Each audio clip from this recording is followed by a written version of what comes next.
Remue ménage.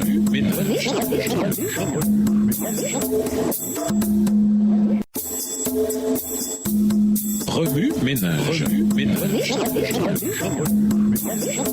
Bienvenue dans votre émission. Remue ménage. Nous voilà à la leçon de mercredi. Invité, le Seigneur de l'unité. En ce qui concerne l'étude de la Bible, la lecture lente et attentive de versets l'un après l'autre procure des bénédictions. Et la lecture d'autant de versets que possible en une seule fois en procure également. Essayez de lire l'épître aux Éphésiens d'une traite. Mais ne vous en faites pas, elle ne comporte que 5 chapitres. La lecture de l'ensemble du texte permet de saisir un macro-thème. Avez-vous saisi le macro-thème de l'épître aux Éphésiens? Dans chaque chapitre, Paul se réfère au motif de l'unité.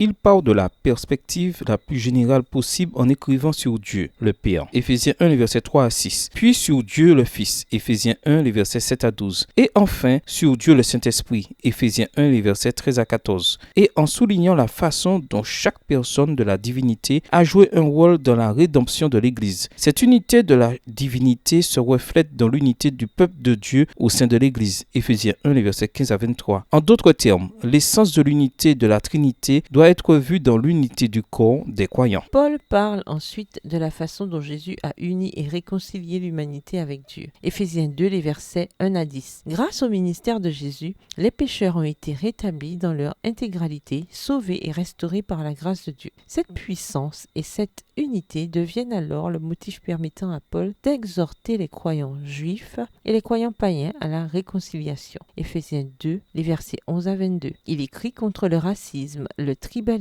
et toute autre forme de préjugés au sein du corps de l'Église. Le chapitre 3 parle du propre rôle de Paul au sein de la communauté à laquelle il n'aurait pas dû, en tant que juif, appartenir. Mais à travers ce mystère unificateur, Dieu utilise même des personnes telles que Paul. Éphésiens 3, les versets 1 à 19. Remarquez que l'apôtre commence son épître de façon générale et se concentre plus loin sur son propre ministère. Le chapitre 4 commence par l'esprit et le but de ses dons, l'unité au sein de l'Église. Éphésiens 4, les versets 1 à 16. Cela devrait ensuite affecter tous les disciples du Christ, leur comportement, leur éthique, leur pensée, leur extérieur et leur intérieur. Éphésiens 4, le verset 17 à Éphésiens 5, le verset 21. C'est ici que Paul fait un zoom sur chaque relation interpersonnelle. Il ne fait pas que dire tout ce qui lui passe par l'esprit. Il explique que puisque